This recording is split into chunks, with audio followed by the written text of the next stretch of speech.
ମାୟା ମମତାକୁ କହିବେ, ମମତା, ଯଦି ମୋ ପୁଅ ମତେ କ୍ଷମା ନ କରେ ତାହେଲେ ବଞ୍ଚିକି ଆଉ ଲାଭ କ'ଣ? ବଞ୍ଚିକି ଲାଭ କ'ଣ ମୋର? ଏମିତି କହି ମାୟା ଆଇନା ପାଖକୁ ଯାଇ କହିବେ, ମମତା, ଏଇଟା ମୋର ସେଇ ମୁହଁ ନା, ଯୋଉ ମୁହଁରେ ମୋ ପୁଅ ପାଇଁ ଅଶୁଭ କଥା ବାହାରିଥିଲା। ଏମିତି ଅମଙ୍ଗଲିଆ ଅଶୁଭ ମୁହଁକୁ ମୁଁ ଖରାପ କରିଦେବି ମୁଁ। ଏମିତି କହି ମାୟା କାନ୍ଥରେ ତାଙ୍କ ମୁଣ୍ଡକୁ ପିଟି ହେବେ। ତାପରେ ରୁବି କହିବେ, ମାୟା, ତୁ ଏ କ'ଣ କରୁଛୁ ମାୟା? ତାପରେ ମମତା ଯାଇ ମାୟାକୁ ଧରିବେ ଆଉ କହିବେ, ଦିଦି, ଚିନ୍ତା କରନି, ସବୁ କିଛି ଠିକ୍ ହେଇଯିବ। ବନ୍ଦ କର ଏସବୁ। ତମେ ତମ ନିଜକୁ ଏମିତି କଷ୍ଟ ଦେଲେ ଆଦର୍ଶ କ'ଣ ତମ ପାଖକୁ ଫେରି ଆସିବ? ତାପରେ ମାୟା କାନ୍ଦି କାନ୍ଦି କହିବେ, ତ ମୁଁ ଆଉ କ'ଣ କରିବି ମମତା? କ'ଣ କରିବି ଆଉ? ତାପରେ ମମତା ରୁବିକୁ କହିବେ, ରୁବି ଦିଦି, ଚିତ୍କାର କରି କାହାକୁ ଡାକିବା ଅପେକ୍ଷା ତମେ ତମ ଭଉଣୀକୁ ବୁଝାଅ। ତାପରେ ରୁବି କହିବେ, ମାୟା, ଇଏ ତୁ କ'ଣ କରୁଛୁ ମାୟା?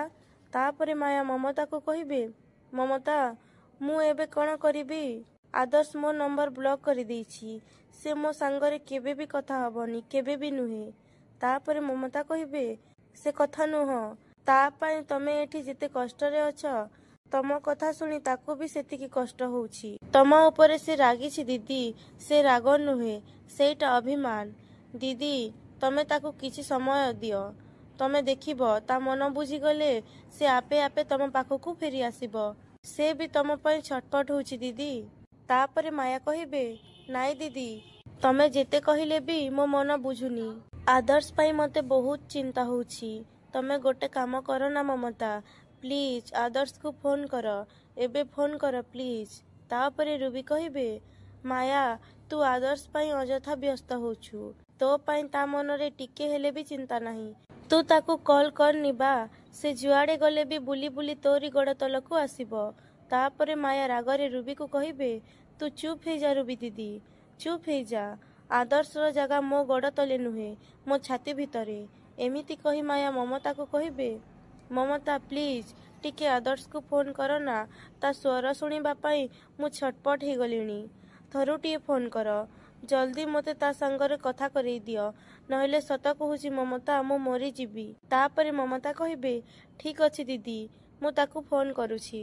ଏମିତି କହି ମମତା ଆଦର୍ଶକୁ ଫୋନ କରିବେ। ତାପରେ ଆଦର୍ଶ କଲ୍ ରିସିଭ୍ କରିବେ ଆଉ କହିବେ, ଖୁଡ଼ି, ଆଇ ଆମ୍ ସରି, ମୁଁ ତମ ସହିତ ଏବେ କଥା ହେଇପାରିବିନି। ମୁଁ ଜାଣିଛି ତମ ପାଖରେ ମିସେସ୍ ମହାପାତ୍ର ଥିବେ, କିନ୍ତୁ ମୁଁ ତାଙ୍କ ସହିତ କଥା ହେବାକୁ ଚାହୁଁନି। ତାପରେ ମାୟା କହିବେ, କ'ଣ କହିଲୁ ତୁ, ମିସେସ୍ ମହାପାତ୍ର? ମୁଁ ତୋ ପାଇଁ ଏବେ ମିସେସ୍ ମହାପାତ୍ର ହେଇଗଲି?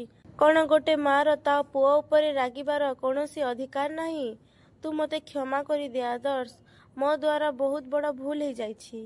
ପ୍ଲିଜ୍ ବାବା, ମୋତେ କ୍ଷମା କରି ଘରକୁ ଫେରିଆ। ପ୍ଲିଜ୍, ମୋ ବାବାଟା ପରା ଫେରିଆ। ତାପରେ ଆଦର୍ଶ କହିବେ, କିଏ ଆପଣ? କାହାକୁ ବାବା ବୋଲି କହିଛନ୍ତି? ମୁଁ କାହାରି ପୁଅ ନୁହେଁ, ଆଜିଠୁ ମୁଁ ଅନାଥ। ଖୁଡ଼ି, କିଏ ଏ ସ୍ତ୍ରୀ ଲୋକ?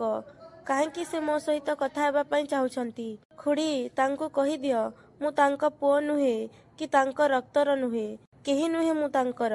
ଏମିତି କହି ଆଦର୍ଶ କଲ୍ କାଟିଦେବେ।